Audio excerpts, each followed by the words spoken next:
আজ আমি শুক্তো বানাবো। এই যে সজনের ডাঁটা, উচ্ছে, পেঁপে, আলু, শিম, লাল আলু, বেগুন আর ওই যে কাঁচকলা। শুক্তোয় এই মানে যত আনাজ দেবেন ততই সুন্দর খেতে লাগবে। আমি সবার আগে 5 ফোড়নটা ভেজে নেব। 5 ফোড়ন ভেজে গুঁড়ো করে শুক্তো নামানোর সময় দিলে খুব ভালো লাগে।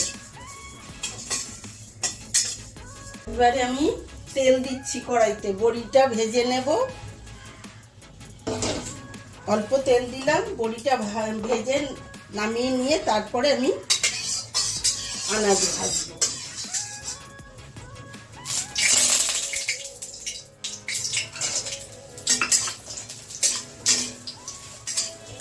এই বড়িগুলো আমাদের দেশের বড়ি, আমার এই কেনা বড়ি আমার ভালো লাগে না। এবারে বড়িগুলো লাল হয়ে গেছে, এবারে আমি বড়িগুলো নামিয়ে নেব। কড়াইতে একটু বেশি করে তেল দেবো, দিয়ে এবারে আনাজগুলো একে একে ভেজে নিতে হবে। 50 গ্রামের মতো তেল দিয়েছি, দিয়ে এবারে আলু ভাজবো।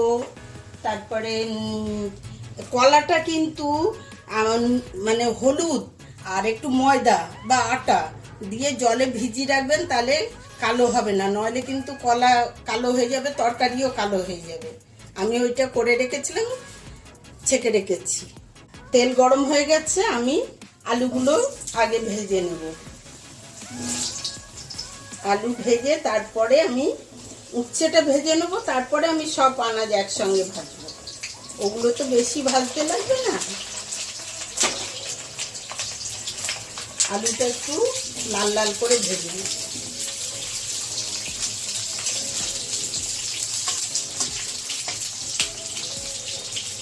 এটাতে যত বেশি আনাজ দেবেন ততই ভালো লাগে। আপনার ইচ্ছা হলে আপনি গাজরও দিতে পারেন।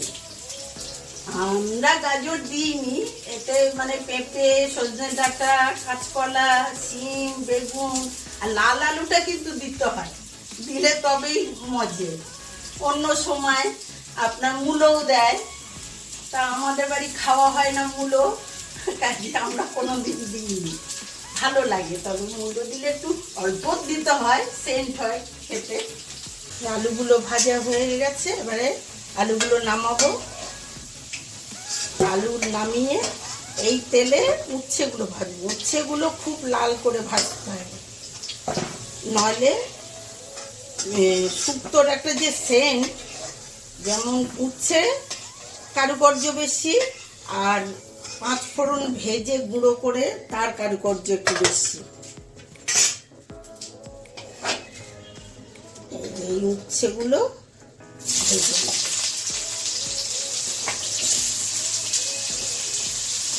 একদম লাল করে ভাজবো। আনাজ কিন্তু যত সুন্দর করে ভাজবেন তবেই কিন্তু তরকারি খেতে ভালো লাগবে। যে কোনো তরকারি, আনাজ ভালো যদি ভাজা না হয়, কাঁচা কাঁচা থাকে, তরকারির স্বাদ আসবে না।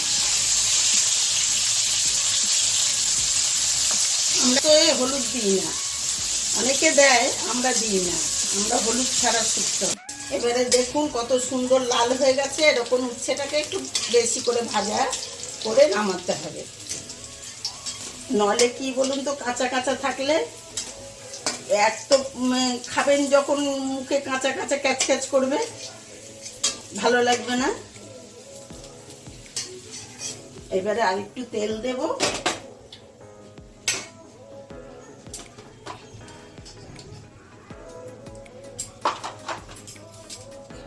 এবারে সব আনাজগুলো ভেজে নেব একসঙ্গে, এবারে আর আলাদা আর ভাজতে হবে না। পেঁপে দিচ্ছি, পেঁপে, লাল আলু, বেগুনটা একটু পরে দেবো, নাহলে ঘেটে যাবে।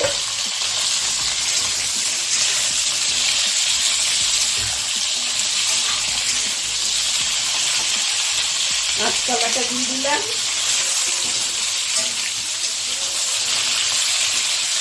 দিয়ে একটু ভেজে নিয়ে তারপরে বেগুন দেবো, ডাঁটা দেবো।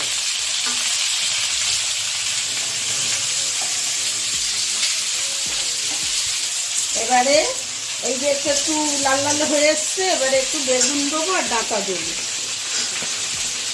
কেন এগুলো একটু নরম তো, মানে সঙ্গে সঙ্গে গলে যায়, যার জন্য একটু দেরিতে এগুলো দেয়া। এইটা ভেজে নামিয়ে নেবো, নিয়ে মশলা ভাজবো, ভেজে তারপরে তরকারিটায় জল দেওয়া হবে।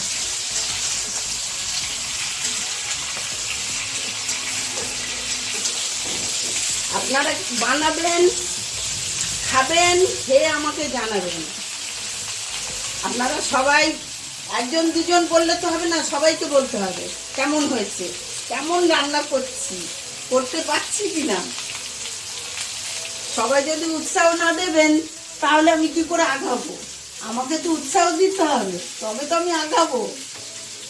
সবাই তো কমেন্ট করছেন, কিন্তু সাবস্ক্রাইব নিতেও তো করছেন না, তাহলে কি করে আমার হবে বলুন? আমার দিকে একটু তাকান, দেখুন, বুঝুন। দেখুন এই যে ভাজা হয়ে গেছে, এবারে এটা নামাবো, নামিয়ে এবারে মশলা কষাতে হবে। তেল দেব,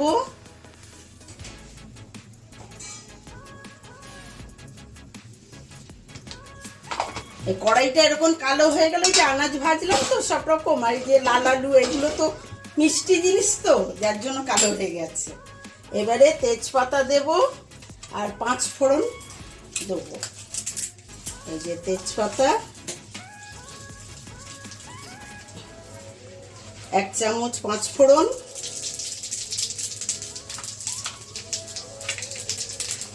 ফোড়নটা ভালো করে ভাজা হবে, তবে সেন্ট উঠবে।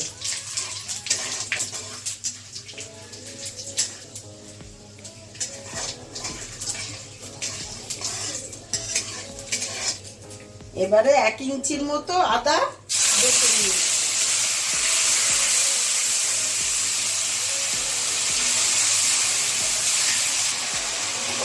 এবারে নুন দেব, আমি ভাজায় নুন দিইনি, একবারে পরিমাণ মতো নুনটা দিলাম। আদাটা ভাজা হয়ে গেছে, একটু লঙ্কা দেয় না, আমি একটু দেবো, নাহলে বড্ড তরকারি নাড়া নাড়া লাগবে। একটু দিলাম। এবারে আমি পোস্ত আর সর্ষে বেটে রেখেছি সেটা দেবো। 2 চামচ পোস্ত আছে, 2 চামচ সর্ষে আছে। বাবা,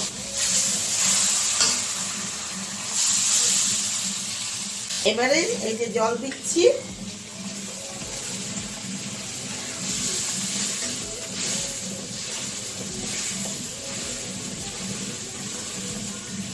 জল দিচ্ছি,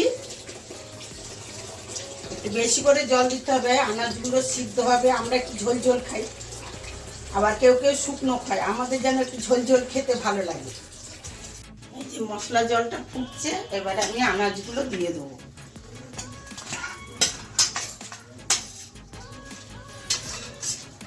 সব আনাজ দিয়ে বড়িটা আমি ওপরে দেব।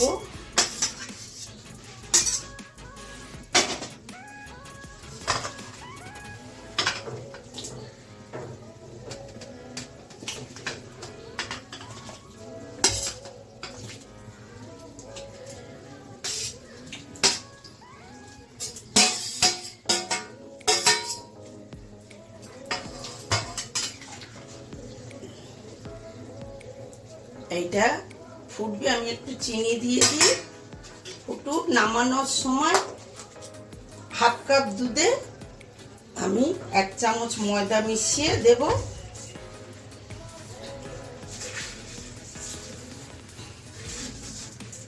চিনি 1.5 চামচ দিলাম। এবারে পরিমাণ পরে একটু চেখে দেখতে হবে নুন চিনিটা কেমন হয়েছে। এবারে আমি ঢাকা দিয়ে দেবো, একটু পরে বড়িটা দেবো, বড়িটা নলে ঘেটে যাবে। বেগুনগুলো বড় বড় করে কেটে নিয়েছি, নলে ঘেটে গেলে খেতে ভালো লাগে না, বেশ গোটা গোটা থাকবে, ভালো লাগবে। এবারে আমি ঢাকা দিয়ে দিচ্ছি।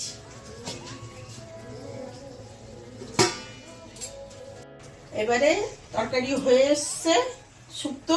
এই যে 5 ফোড়ন যে ভাজলাম সেটা গুঁড়ো করে, এই যে 5 ফোড়নের এইটা দিলে সেন্ট হবে।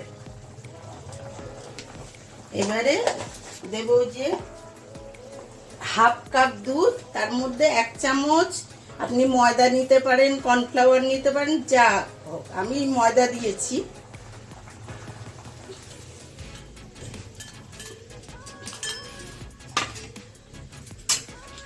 এইবারে ফুটবে, একটু ফুটলেই নামিয়ে দেব। মানে এটা দুধটা একটু মিশুক। আমরা একটু ঝোল বেশি খাই, আর এই যে ইয়েটা দিয়েছি না ময়দাটা, একটু ঝোলটা মোটা হয়ে যাবে। আসলে এতটা করার কারণ আমার বাপের বাড়ি পাঠাবো, আমার মা অসুস্থ, তাই বাপের বাড়ি পাঠাবো। মা একদম খেতে পাচ্ছে না, শুক্তোটা হলে তিতো তিতো খেতে পারবে, ওই পাঠাবো বলে অনেকটা হচ্ছে, নইলে আমাদের তো অল্পই হতো। আমরা তো সেন্ট পাচ্ছি, আপনারা তো সেন্ট পাচ্ছেন না, কাজে আপনারা করবেন, করে আমাকে জানাবেন, আর সাবস্ক্রাইব কিন্তু করবেন। আমাদের শাশুড়ি বৌমার রান্নার জুটি যদি আপনাদের ভালো লেগে থাকে তাহলে ভিডিওটি লাইক করবেন, সাবস্ক্রাইব করবেন আমাদের চ্যানেলটি, এবং পাশে থাকা বেল আইকনটিকে অন করে দেবেন, যাতে আমাদের প্রত্যেক দিন নিত্য নতুন রান্না আপনাদের কাছে তাড়াতাড়ি পৌঁছে যায়।